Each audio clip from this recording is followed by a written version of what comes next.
చెప్పమ్మా, ఏంటి పరిస్థితి, ఏంటి ఎన్ని రోజులు? ఏం చేయాలో ఏం అర్థం కావట్లేదు. మా ఆయన అప్పు తీసుకొచ్చి పెట్టిండు, మరి ఇది ఆ షాపు ఆయన చేత కావట్లేదు. ఏం పని చేస్తాను కానీ 10 లక్షలు అప్పు తీసుకొచ్చి పెట్టిండు. పెట్టి అన్ని రోజులు కాలే, మొత్తం అయింది. అప్పు కూడా తిరగలే ఇంతవరకు. అది పెట్టింది అప్పు ఏడానే ఉంది. ఇప్పుడు ఇది నష్టం అయింది మాకు. మాకు ఎక్కడ ఆధారంగా భూములు లేవు, ఇల్లు ఏది లేదు. అక్కడ ఇల్లు ఉంది కానీ ఆ ఇల్లు మునిగిపోయింది, దాంట్లో పనికి రావు. ఎట్లా ఉంది ఇల్లు, అది మొత్తం పోయింది. ఒక్క సాను కూడా లేదు. అంటే ఇదే ఈ వర్షానికి పోయిందా? ఈ వర్షానికి ఈ ఏరుగా పోయింది.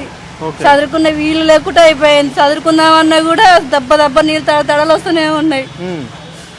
అసలు ఏటు మాకు తోయలేదు. చప్పటిగా అంటే ఇక పనాలు చేతులు పెట్టుకున్నాం, బయటికి వెళ్ళి వచ్చేసినాం. ఇంకా అంతే.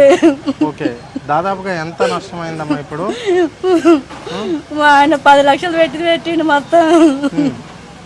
మరి ఇక్కడ నిన్న ముఖ్యమంత్రి వచ్చాడు కదా, మరి ఏమన్నా మాకు ఎవరు రాలే, మేము ఎవరు పట్టించుకోలే, ఎవరు చూడలే. అసలు ఇంత అన్నం కూడా లేదు నిన్న నుంచి మాకు. వాళ్ళెవరు వీళ్ళెవరు వండుకొచ్చి పెడతారు. మాకు ఏట్లో ఉన్నాం, ఆడ ఇల్లు చూసుకుంటా ఆడ తీసుకొచ్చి పెట్టిన వాళ్ళు పెట్టి తిన్నాం, లేకపోతే అంతే ఉపాసం ఉన్నాం. అంటే పొంగులేటి శ్రీనివాసరెడ్డి నిన్న వచ్చిండు, ఇదంతా మాకు ఎవరు కనవాళ్ళ, ఎవరు రాలే, ఇటు ఎవరు రాలే, ఎవరు చూడలేదండి, ఎవరు రాలేదు. అంటే ఇంత వర్షం రావడం ఇదే మొదటిసారా అమ్మ? పోయిన సంవత్సరం వచ్చిందిలే కానీ కొద్దిగా ఇక్కడ దాకా వచ్చినాయి. అప్పుడు అప్పుడు కూడా నష్టం వచ్చిందిలే కానీ అంత భయం లే అనుకున్నాం. కానీ ఈసారి మొత్తం ముంచేసింది.